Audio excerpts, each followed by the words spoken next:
नमस्कार. आपण पाहतात प्रकाश पर्व न्यूज. आज पालघर येथील वरखुंडी गावामध्ये डॉक्टर बाबासाहेब आंबेडकर जयंती ही ग्रामपंचायतमध्ये भरपूर उत्सवामध्ये साजरी होत आहे. त्याच्यासाठी आपण इथल्या गावकऱ्यांशी आणि सरपंच आणि उपसरपंच आणि पूर्ण ग्रामपंचायत सदस्य इथे उपस्थित आहेत आणि शाळेचे मुलं पण आहेत. तर आपण सरपंच मॅडम यांच्याकडून जाणून घेऊया डॉक्टर बाबासाहेब जयंतीनिमित्त. आज डॉक्टर बाबासाहेब आंबेडकरांची जयंती आहे. ते खूप महान थोर झाले. ते लहानपासून एकदा म्हणजे भरपूर कुठलीही गोष्ट जेव्हा होत नव्हती तेव्हा ते सत्याग्रह करत होते. जोपर्यंत आपली वस्तू मिळत नाही तोपर्यंत ते ठामपणे विश्वासाने उभे राहत होते. लोकांना एकत्र करून सर्वांना एकत्र करून एकात्मतेची भावना त्यांनी निर्माण केलेली आहे. असे खूप खूप महान थोरास मी सतत प्रणाम करते. त्यानंतर वरखुंडी गावचे उपसरपंच संदीप चव्हाण आपण त्यांच्याशी पण बोलूया. धन्यवाद सर. सर्वांना जोहार. आज आपण या ठिकाणी आज कमारे ग्रामपंचायत येथे आज आपण संयुक्त जयंती साजरी करत आहोत.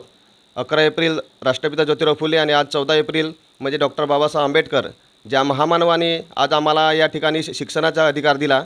आज आम्हाला या राजकीय आरक्षण असल्यामुळे आज या ठिकाणी मी जे उभे राहिलेलो आहे, आज आपण त्यांच्यामुळेच आपण या ठिकाणी मी उपसरपंच झालेलो आहे.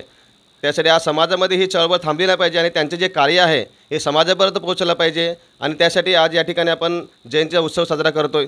धन्यवाद. त्यानंतर ग्रामपंचायतचे सदस्य आहेत, आपण त्यांच्याकडून पण बाबासाहेबाबद्दल थोडक्यात माहिती घेऊया.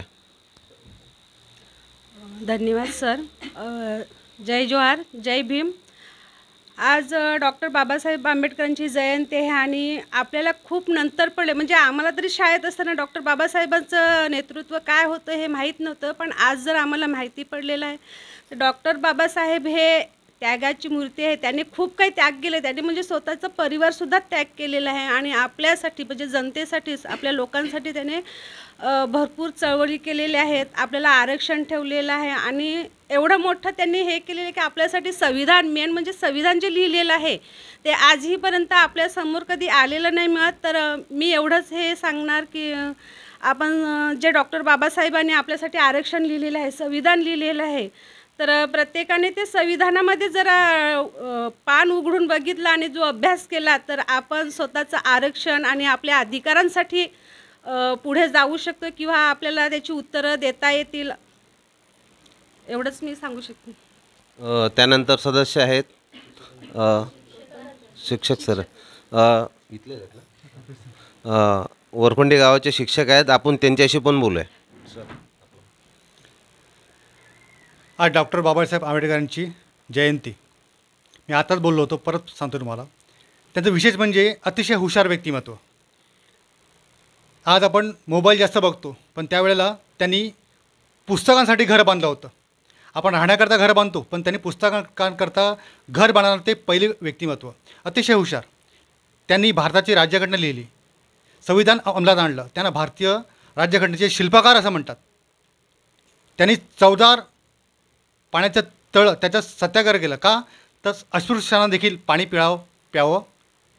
प्यायला मिळावं म्हणून त्यांनी अस्पृश्यांकरता खूप चांगलं कार्य केलं. सर्वांना समानतेचं संदेश दिला आणि सर्वांना समानतेने वागणूक आपण सुद्धा दिले पाहिजे. त्यांचे विचार आपण स्वतः अंगीकारले पाहिजेत. आपण पण सर्वांना समानतेची वागणूक दिली पाहिजे. त्यांच्याविषयी बोलेल तेवढं पण कमीच आहे. त्या अशा महामानवाला माझे कोटी कोटी प्रणाम. त्यानंतर गावातले सदस्य आहेत ग्रामपंचायतचे, आपण त्यांच्याशी बोलूया. खरंच डॉक्टर बाबासाहेब आंबेडकरांविषयी बोलावं तेवढंच कमीच आहे. सांगायला गेलं तर 14 एप्रिल आज आपण डॉक्टर बाबासाहेब आंबेडकरांची जयंती साजरी करत आहे. तर त्यांचा 14 एप्रिल 1891 रोजी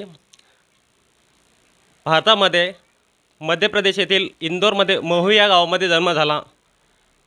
त्यांच्या वडिलांचे नाव रामोजी सकपाल होते आणि आईचे नाव भीमाबाई सकपाल. पण ते मूळचे रत्नागिरी, महाराष्ट्रातील रत्नागिरी या जिल्ह्यातील आंबेडवे असं काहीतरी गावाचं नाव आहे. तर त्या गावाच्या नावावरून त्याला आंबेडकर असं नाव पडलेलं आहे. आणि त्यांचं शिक्षण प्राथमिक शिक्षण सांगायला गेलं तर सातारामध्ये झालं आणि बी एची त्यांनी पदवी मुंबई विद्यापीठातून घेतली आणि त्याच्यानंतर पुढील शिक्षणासाठी ते अमेरिकेमध्ये कोलंबिया विद्यापीठामध्ये शिक्षण घेतलं. त्याने सांगायला गेलं तर बी एची पदवी सांगितली तर मुंबईमध्ये घेतली, पण बाकीच्या जेवढ्या पण पदव्या घेतल्या त्या परदेशात जाऊन घेतलेल्या आहेत. आणि त्याच्यामुळेच त्या काळामध्ये सांगायला गेलं तर अस्पृश्यांना एवढी नीच दर्जाची वागणूक दिली जात असे का त्यांना पिण्यासाठी पाणी दिलं जात नसे किंवा शाळेतल्या मुलांना पण आपल्या अस्पृश्य मुलांना शिकवलं जात नव्हतं. तर त्यासाठी त्याने खूप अभ्यास केला आणि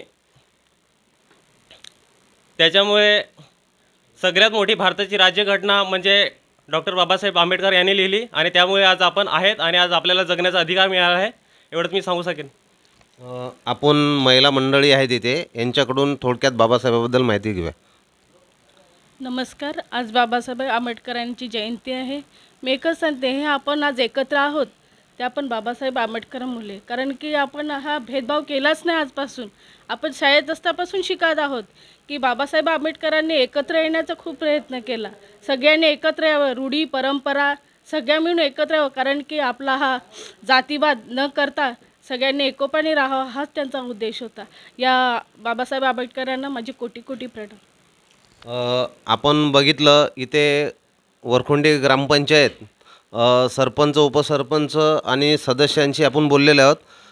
माझ्या माहितीनुसार तरी पालघरमधली ही सुशिक्षित ग्रामपंचायत म्हटली तरी हरकत नाही. आज इकडे बाबासाहेबांची जयंती